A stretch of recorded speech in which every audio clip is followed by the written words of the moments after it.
let's talk about the industrial design phase. And I don't, when I use chapter 3, I call industrial design, I don't really mean just the discipline of industrial design, which is my discipline. I was initially trained, as I told you last time, as an industrial designer, and sort of evolved from there to sort of engage with many other design disciplines. But industrial design I use as the term that relates to all the design functions that within an industrial society, and we live in an industrial society. And the event, if you like, that moved us from an artisanal society into an industrial society was the Industrial Revolution, which I'm sure you all are familiar with at least a little bit, right? Anybody not familiar with the Industrial Revolution as a major shifting point? Primarily happened, it started off in England. It's one of the reasons that England was very quickly situated to become such a dominant empire all around the world, the biggest empire ever built, and it was built on their industrial innovation, on the fact that they began to industrialize sooner than any other nation did. Around in the mid 18th century, the 1700s. And so by the time the 19th century rolled around, they were an industrial powerhouse. One of the things that characterized the Industrial Revolution is the mechanization of manufacture. That's sort of well known, and you can see that represented in this factory where big machines are starting to make things rather than artisans with small tools and things they can manipulate by themselves. But probably the biggest shift in organizing, in the way societies were organized, that really led to the Industrial Revolution and the ability to mechanize is represented in this image, which is an illustration from Adam Smith's pin factory in The Wealth of Nations.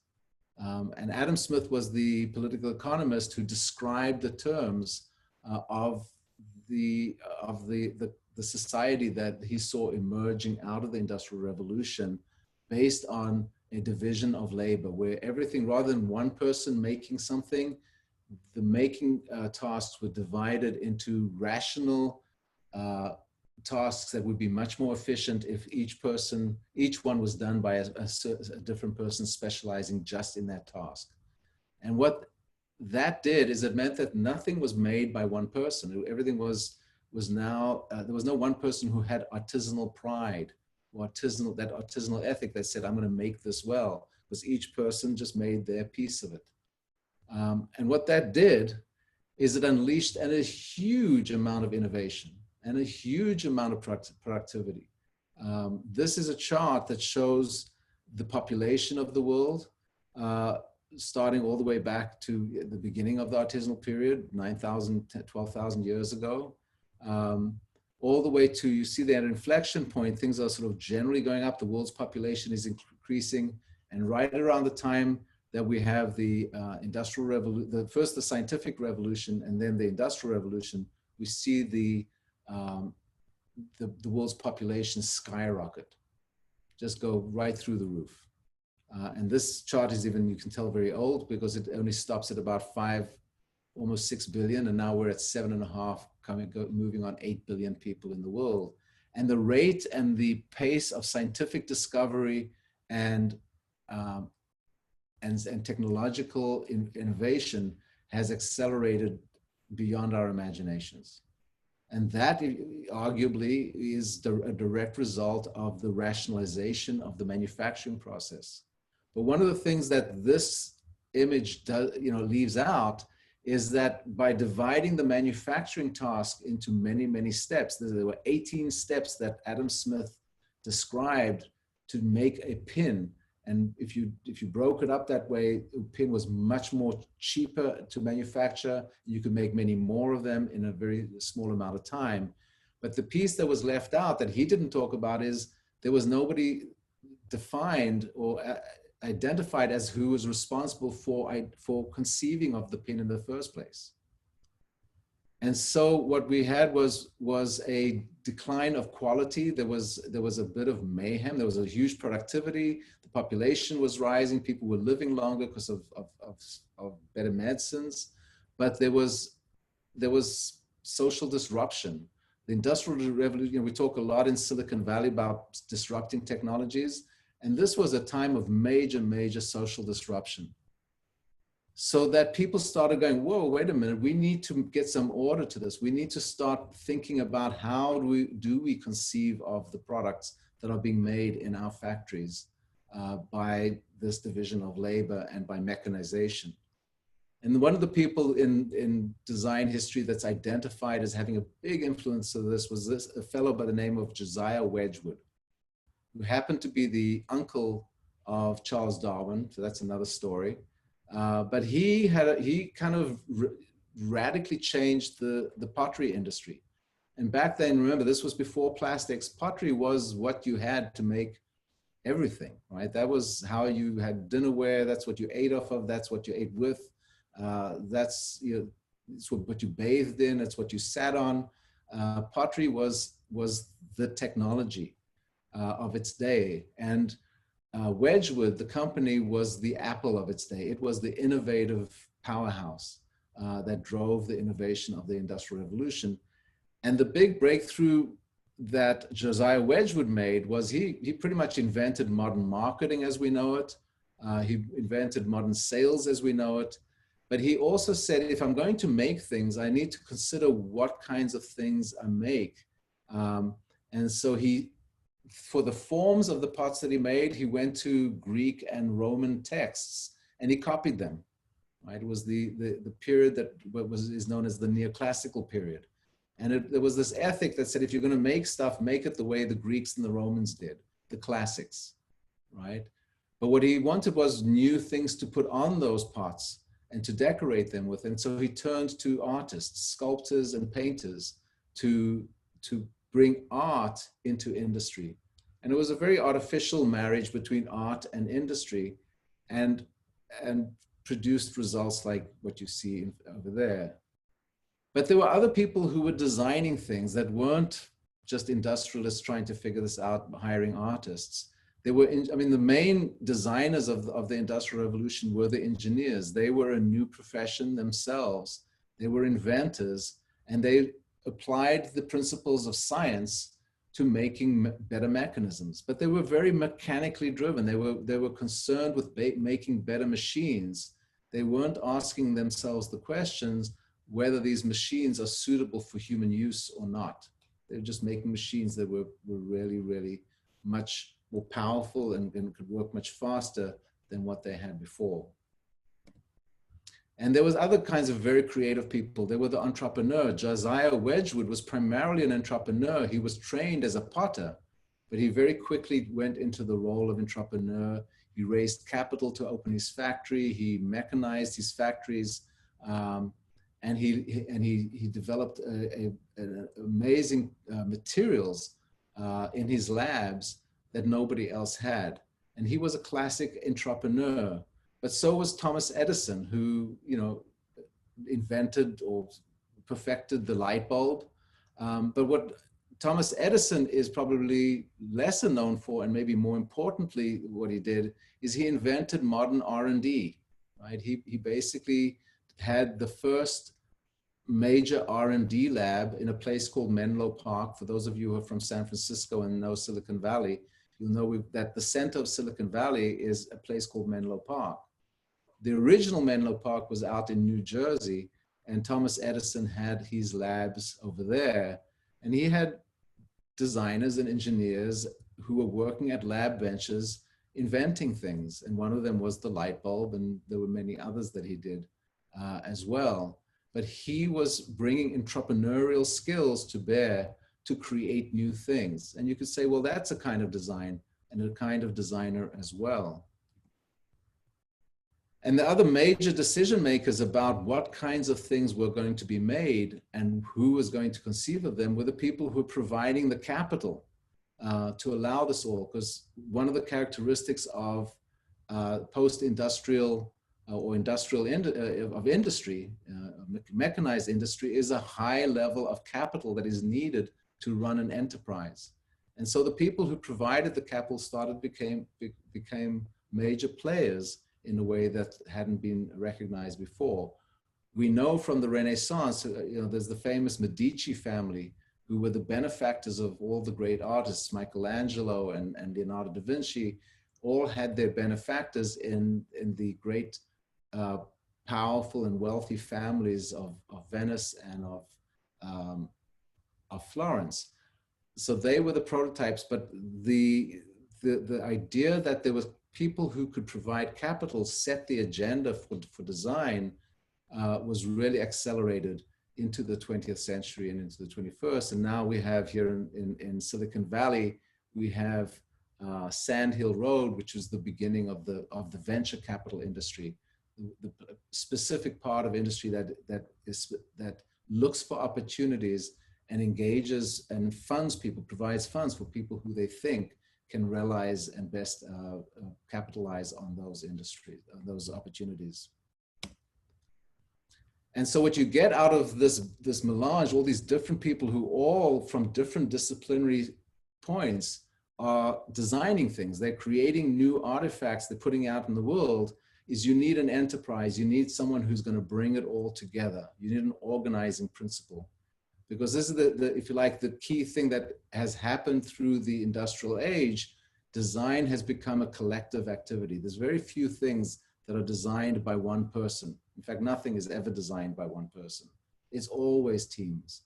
We might give recognition to one famous person, but every design team, every artifact that comes through the industrial system has multiple players involved.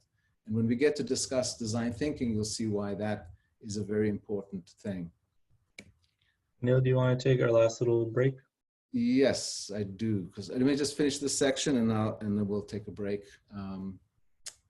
So the last person I just want to talk about in this part of the story is the decorative artist, the person who comes along and designs the decorative artifacts, right? The reason we think of design as a decorative discipline, the reason we so much identify design with aesthetics is because of these guys, the people who said, wait a minute, we're making all these things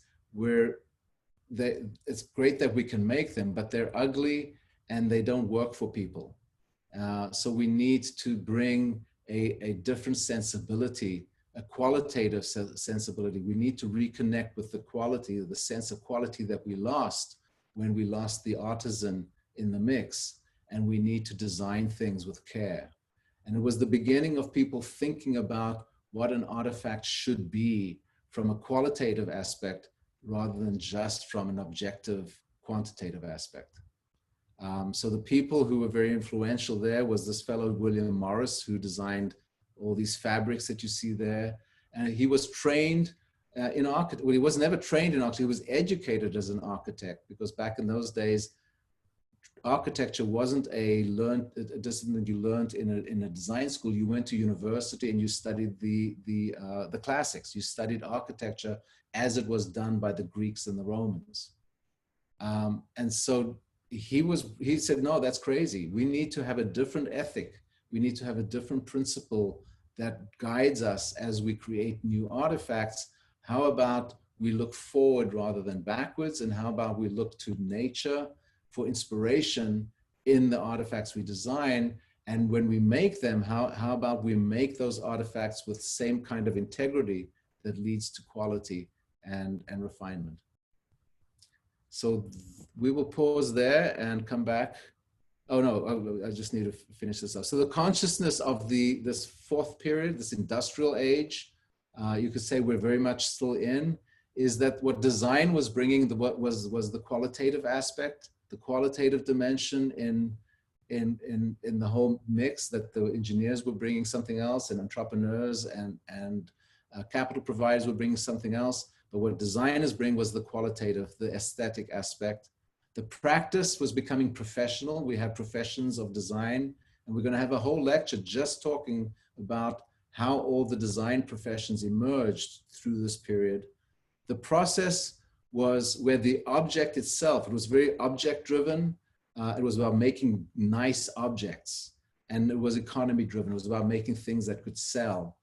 And finally, innovation was accelerated to a very high degree.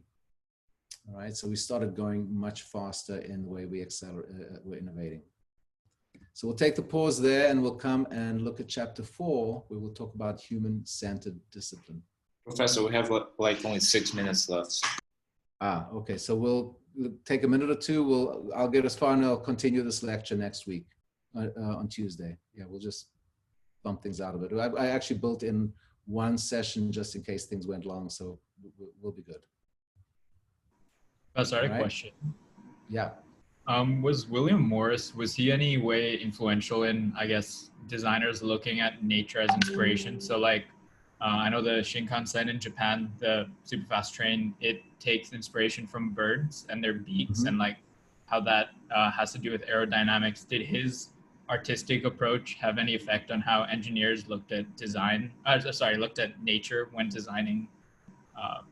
Certainly, yes. Yes, I mean, he was very influential in wanting to create buildings. He did architecture as well, and he designed. Back in those days, everything that wasn't architecture that was put inside a building and a home was considered the decorative arts. They were there to decorate the house, and so he was very influential in that. And so he did set an ethic. I'd say that's the question is a much bigger topic that deserves a lot of differentiation. It obviously happened very differently in the East, in Japan especially. And China has its own tradition. You know, every culture has its own tradition. The discussion about the Industrial Revolution is very centered on Europe, because that's actually where the Industrial Revolution originally happened. And it's the tradition that is most influential in industrial culture, even in Japan and China and places like that, where they still work with a paradigm, if you like, that was set by the European Industrial Revolution for various reasons. But again, that's another great question. We could go delve very deep into that, but we just don't have the time. But it's a fabulous question. And how do we allow nature to inspire and drive our sensibilities of design is a very key question. All right, let me just pause for a few seconds, and I think everyone is, give everybody just a second or two to come back. And I think in the next 5 minutes, we've got 4 minutes. We'll see how far through this one we can get. All right, so human-centered discipline. Really, this is talking about what's been happening in the design world, really just in the last 50 years, 40 or 50 years. It's the part where, if you remember the story I told about my own trajectory, my own path into design, it really has coincided with this period. So this is the part of the design story that I find personally most compelling, just because I have been very involved in it. Jeremy, who's still on here, has too, and you know, maybe in another class we can talk about that. But this period is driven by people trying to reduce design to a specific practice, and not just a specific practice of inventing things and creating mechanisms, but of orienting those mechanisms to people. Remember, what came out of the Industrial Revolution was a very object-centered design ethic. It was very much about the thing and the mechanism that you were inventing or creating. And so the discipline that first emerged, that started looking at the human factor, at people in the design dynamic, not necessarily in a qualitative way, but in a quantitative way, is the discipline of human factors that really emerged as an engineering discipline. Sometimes it's referred to completely as human factors engineering. In America, it emerged out of the war industry, or the requirement to produce aeroplanes that could help win the First World War and then the Second World War. to make them more effective flying machines. And so reducing to science the ability, how do you create the most controllable airplanes? The original airplanes were highly uncontrollable. But so the whole idea of designing specifically for operator abilities and capabilities came out of the human factors disciplines of the time. In Europe, it was called ergonomics. So you might have heard the term ergonomics as well. And ergonomics really emerged out of Europe more as literally what the term means is the study of work. Because around the same time, people were trying to make manufacturing work more efficient by managing you've heard of time motion studies, measuring how long it takes to do particular movements so you could design a manufacturing operation more rationally. And so those are the things that originally drove people to start looking at how do people perform in a designed or built environment so that you could design and build those environments more efficiently. The model was that the people were just a part of a mechanism or mechanical system, and they were just trying to slot in as well as you can. So when that started flowing into the design disciplines like industrial design, it came as the discipline of anthropometrics, the measure of man, measuring people. So if you design a chair, you get the height right because you know how high it is from the ground to most people's knees, et cetera, et cetera. And so the human disciplines or the human-centered disciplines started emerging, but always as a secondary thing to the aesthetic element of it.